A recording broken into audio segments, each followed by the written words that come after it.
balik lagi di podcast Insight bersama aku Van dan aku Bill. Selamat pagi, siang, sore, malam untuk semua pendengar podcast Insight. Hey, gimana kabarnya Bill? Alhamdulillah sehat. Gimana kabarnya si Van? Salah dong. Apakah Vin itu? Ya gimana kabarnya Aku Van? baik, Oke. Aku baik Bill. Alhamdulillah. Cuma agak meriang aja. Gitu. Sekarang lagi musim Merindukan gitu ya. kasih sayang. Oke. Hari ini kita mau bahas apa nih, Bill? Jadi malam ini kita mau bahas atau kali ini kita malam ya, Bill? Kita malam, Bill. Sekarang malam ya, Bill? Kalau aku pagi sih di sini. Oh gitu, kalau aku sore. Oke, jadi kali ini kita akan bahas sebuah buku dengan judul Sebuah Seni untuk Bersikap Bodo Amat, yang ditulis oleh Mark Manson. Iya. Atau bahasa Inggrisnya The Subtle Art of Not Giving a F***. Ya, betul. Tentang apa sih, Bill? Jadi bukunya, Bill? Kalau aku baca dari apa sih? Sinopsisnya kurang lebih gitu. kayak gini. Dari belakang bukunya tuh kurang lebih kayak gini. Ada yang menarik sih. Dalam hidup ini kita itu kan kayak hanya punya kepedulian dalam jumlah yang terbatas. Ya nggak sih? Makanya Anda harus bijaksana dalam menentukan kepedulian Anda. Ya ini ngena banget sih. Ya betul sih. Bener gimana tuh, Bill? Iya, maksudnya kita nggak bisa tuh memperdulikan semua hal. Kalau kita peduli dengan banyak hal, akhirnya kita nggak fokus. Itu sih yang aku rasain, dan luar biasa sih dari buku ini tuh kayak banyak banget yang aku dapat. Kayak banyak aja perubahan. Oh ternyata aku, gitu. Kalau kamu kayak gimana habis baca buku ini? Kayak aku habis baca buku ini tuh kayak rasanya jadi lebih tenang gitu dan nggak mikirin segala sesuatu. Kan aku anaknya thinking banget ya. Mohon maaf nih, MBTI-nya INTJ gitu kan. Jadi thinknya tuh kuat banget gitu.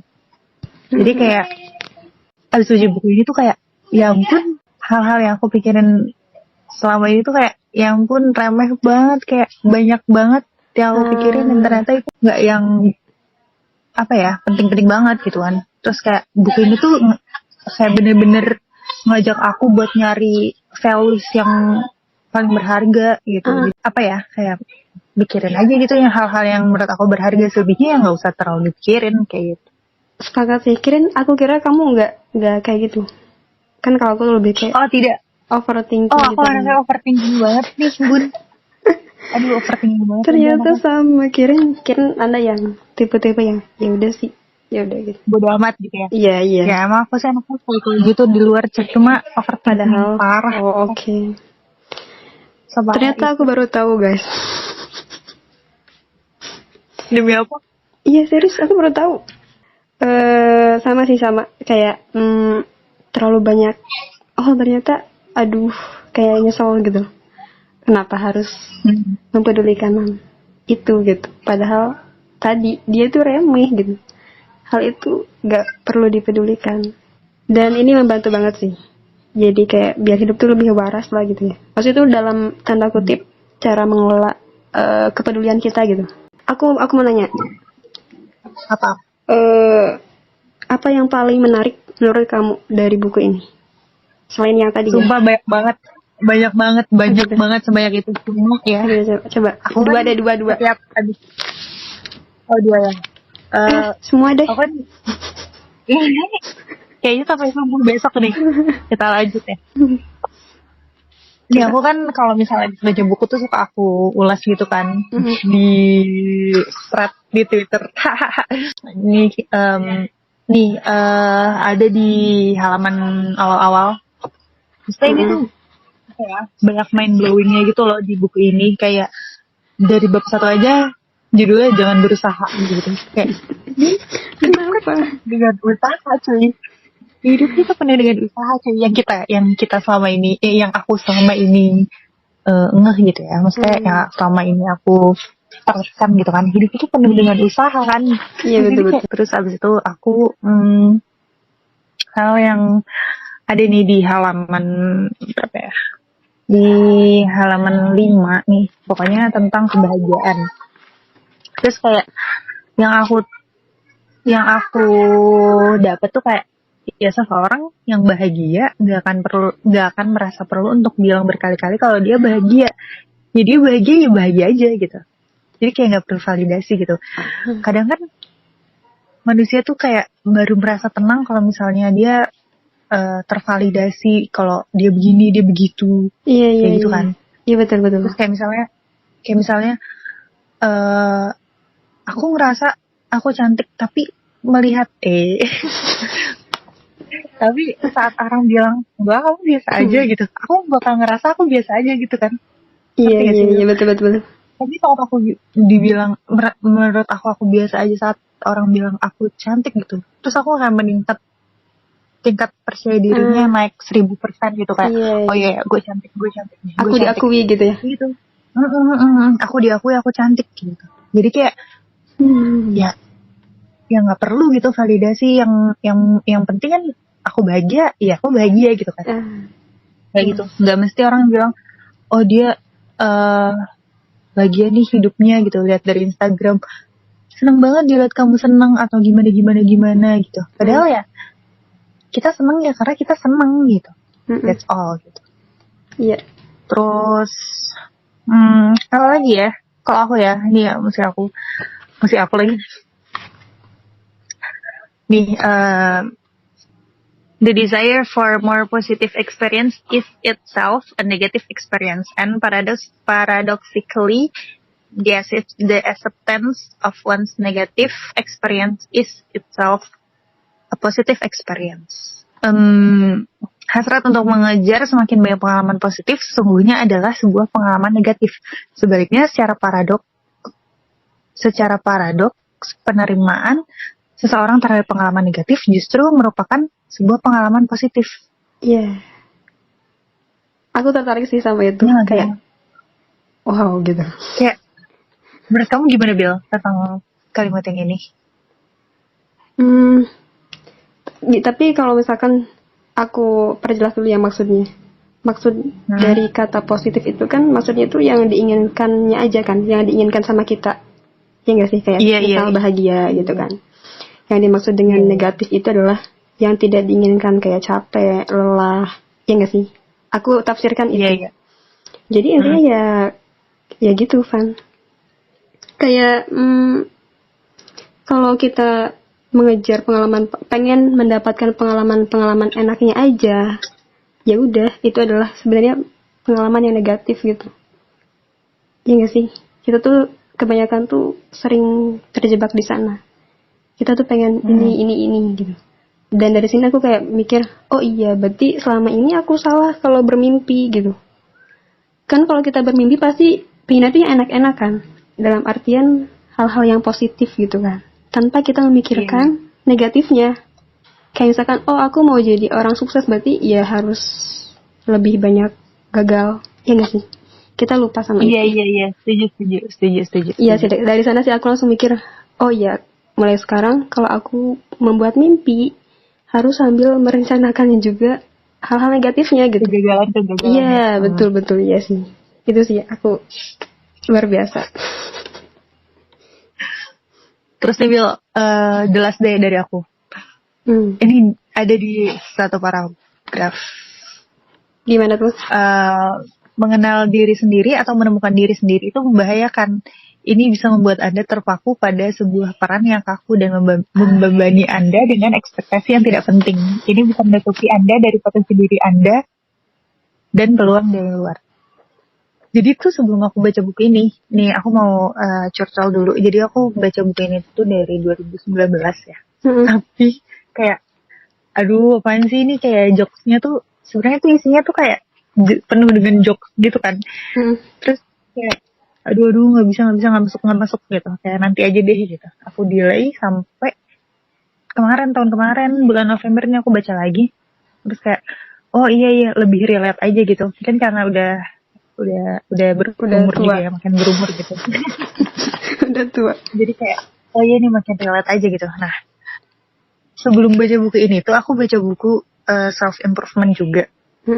Ya adalah suatu judul, terus kayak di situ tuh kayak dibahas tentang mengenal diri gitu, konsep mengenal diri, kayak gimana kamu bisa mengobati diri kamu saat kamu nggak kenal diri kamu sendiri gitu. Ya intinya dari mengenal diri dan menemukan diri kita itu kunci dari bla bla bla bla bla bla bla bla gitu. Pokoknya kayak kunci gitu kan. Iya benar. Buku ini tuh kayak membalikkan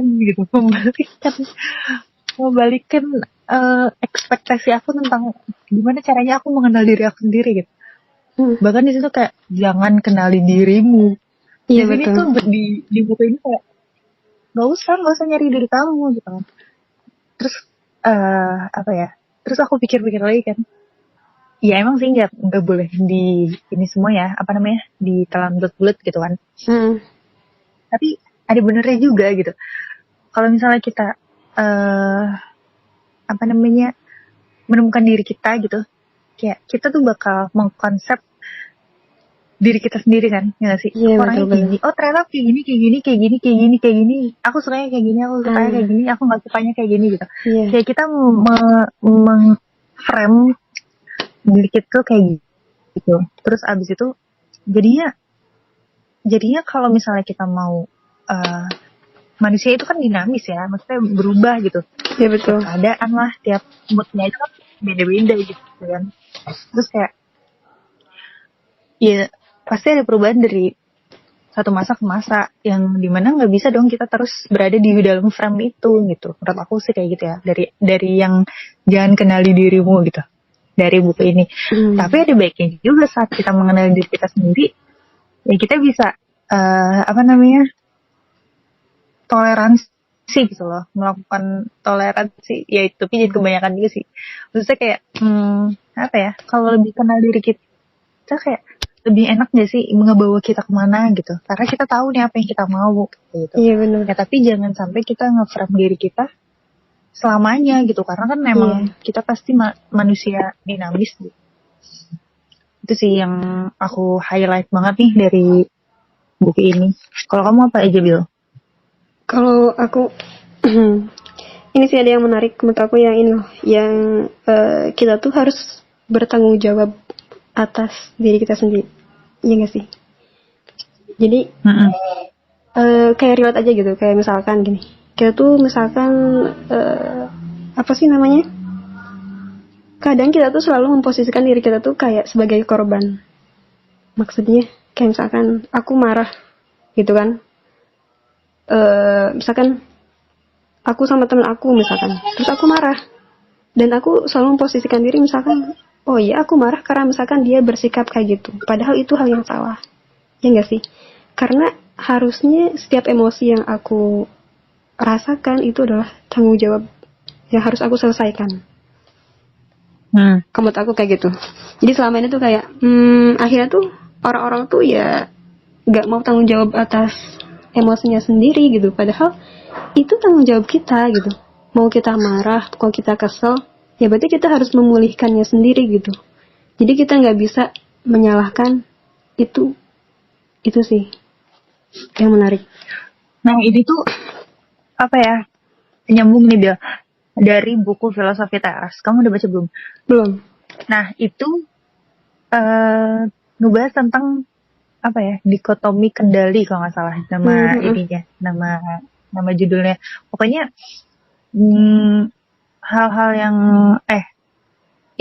kita tuh fokusnya sama hal-hal yang kita bisa kendalikan aja, kayak perasaan kita, emosi kita, gitu. Sedangkan hal-hal yang di luar itu, di luar yang kita bisa kendalikan, yang nggak usah dipikirin kayak gitu. Ya betul sih. Terus kayak ada contohnya di buku Filosofi Teras itu, kayak misalnya macet gitu kan, lampu merah macet. Terus macetnya tuh kayak lama gitu kan. Nah, buat orang yang nggak mengenal dikotomi kendali itu, dia pasti bakal pasti nih lampu merah. Nah, sedangkan orang yang bisa mengendalikan emosi dia pasti, karena kan itu apa ya, di luar kendali dia kan, macet dan lain-lain itu kan di luar kendali dia kan. Perasaan kita itu yang bisa kita kendalikan. Gimana caranya kita nggak marah atau kita nggak rungsing sendiri gitu pas macet. Iya betul. Kayak misalnya kayak selalu ambil positifnya gitu loh dari setiap hal yang aku ambil dari yang kamu baca itu. Iya, kayak kalau kita tuh kalau menyalahkan orang lain atau memposisikan kita jadi korban, yang ada kita gak memperbaiki itu sama sekali kan. Yang ada malah membuat kita tambah sakit karena terus memikirkan, oh harusnya aku dibantu ini untuk menyelesaikan masalah ini. Maksudnya kenapa ya dia nggak ini akhirnya kan tambah overthinking gitu. Luar biasa sih. Terus ada lagi Van, yang tadi yang awal kamu tentang validasi kebahagiaan. Iya. Itu kalau menurut aku nyambung. Kalau sekarang tuh kondisinya tuh nyambung dengan standar kita tuh ditentukan dengan apa yang kita lihat di media sosial, ya nggak sih? Terkadang kita kayak gitu. Maksudnya, orang-orang tuh kalau bahagia, kalau misalkan dia punya pekerjaan atau misalkan keluarganya gini, karena kan kita sering lihat tuh di media sosial. Akhirnya, jadi kayak secara tidak langsung tuh membuat kepikiran bahwa sadar kita tuh standarnya tuh gini. Jadi kalau menurut aku setelah baca buku ini tuh, ya kita tuh harus memiliki standar sendiri gitu. Aku bahagia tuh karena ini. Aku tuh sukses, yang aku maksud adalah ini gitu. Ya nggak sih? Jadi iya. Terkadang standar kita tuh dipengaruhi dengan tadi gitu. Masih banyak mungkin di luar sana tuh yang kayak gitu. Akhirnya ya dia nggak pernah bahagia gitu. Karena standarnya tuh menyamakan dengan standar orang lain. Gitu sih. Kamu tahu aku ya. Dan sebenarnya inti dari kan ini nggak sih Pan baca yang ini yang pilihlah apa sih lupa ini yang pilihlah masalah-masalah yang baik gitu. Ini nih yang 104 halaman 104. Kalau aku simpulkan kayak gini, kalau kita memprioritaskan nilai-nilai yang baik, maka kita akan mempedulikan hal-hal yang baik. Dan dari sanalah kita akan mendapat masalah yang baik. Maksudnya adalah, apa sih namanya? Kalau ditarik kesimpulan, kalau kita gak punya tujuan hidup buat apa, kalau tujuan hidup kita tuh belum jelas, kita tuh kayak, ya akhirnya gak punya prioritas juga kan. Nilai-nilai yang harus, misalkan, aku harus gini. Dan, kalau kita udah punya tujuan yang jelas, ya mau sesulit apapun hal-hal yang negatif mendatangi kita, ya kita akan jalan terus kan. Intinya kan bodo amat di sini tuh, kita bodo amat terhadap hal-hal yang pertama yang bukan menjadi tujuan kita gitu kan. Ya kalau kayak misalkan kita pengen jadi apa gitu, terus kita harus gini. Dan itu adalah konsekuensi. Ya kalau kita udah memprioritaskan hal itu mah, hal-hal yang tadi dianggap negatif, kayak tadi lelah, capek, ya itu kita nggak akan pernah mempermasalahkan itu. Kita bodo amat gitu. Kita akan terus berjuang keras untuk mencapai tujuan itu. Jadi intinya kalau aku tarik kesimpulan, kita harus memiliki tujuan yang jelas dulu apa. Setelah itu barulah kayak tergambarkan nilai-nilai yang harus dicapai apa aja. Kemudian nanti juga masalah-masalah yang akan muncul itu adalah yang akan membuat kita tuh mendekati tujuan kita gitu. Karena terkadang kita tuh kan pasti hidup ini kan gak pernah terlepas dari masalah, ya gak sih? Pasti punya masalah gitu. Tapi tinggal milih aja kita mau disibukkan dengan masalah yang baik atau yang jelek. Maksudnya tadi kalau masalah yang jelek tuh artinya kita disibukkan dengan masalah-masalah yang remeh-temeh. Ya akhirnya kita malah terjauhkan dari tujuan kita. Gitu sih. Itu menarik menurut aku. Bener-bener.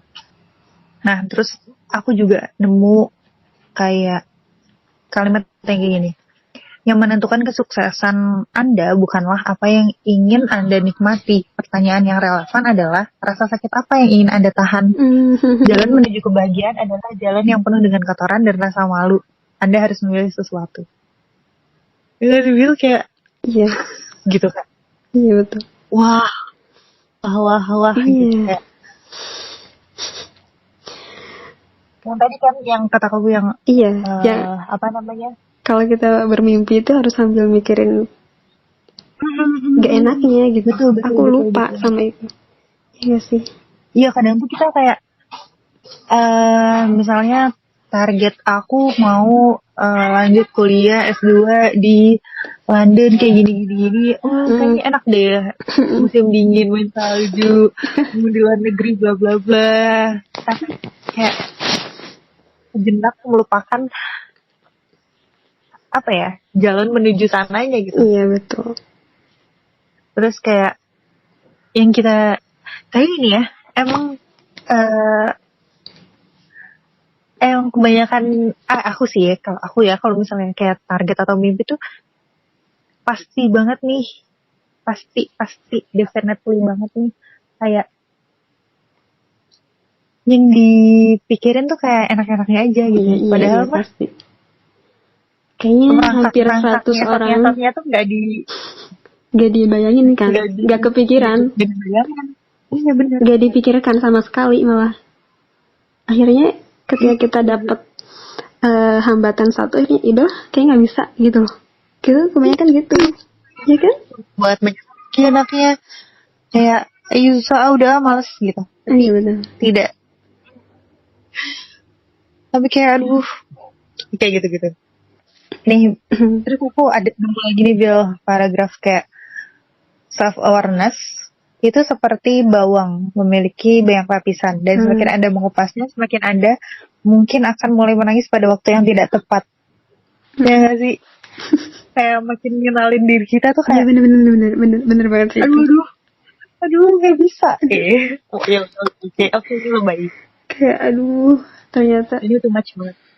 Ya. Tapi emang semakin kita mengenal diri kita atau semakin kita menyadari diri kita yang sebenarnya itu, ya udah gitu, kayak tiba-tiba aku ingin menangis. Tapi kan terkadang itu perlu nggak sih? Iya kayak menghasami gitu kan. Iya kayak biar lebih, ya kalau kurangnya berarti ditambahin, berarti diperbaikin. Ya berarti kalau ya baikin aja gitu kan. Kayak tadi, kayak misalkan kita tuh kalau punya mimpi ya harus optimis, ya nggak sih? Harus optimis, tapi jangan melupakan perjalanan panjang menuju puncak itu, gitu kan. Sebenarnya ya kita harus imbang aja, tapi kebanyakan kita tuh terlalu banyak memikirkan itu yang ya enak-enaknya aja gitu. Gitu sih. Makanya kan nggak semua orang bisa sukses. itu sih poinnya. Iya betul. Iya banget gitu. Kalau jalannya enak ya udah semuanya bisa sukses. Oke. Tapi yang paling ini sih aku ada ini lagi kayak kita tuh apa namanya menolak emosi negatif itu ternyata nggak bagus kan, harus kita terima kan, karena itu pasti gitu kan. Iya nggak sih, kita tuh kayak ada kan mungkin beberapa orang yang pengennya tuh aku baik-baik aja, aku ini, padahal itu harus diterima gitu. Padahal kayak nggak semua orang tuh pasti padahal semua orang tuh pasti pasti. Padahal semua orang itu gak mungkin bisa positif 100% gitu kan. Iya. betul.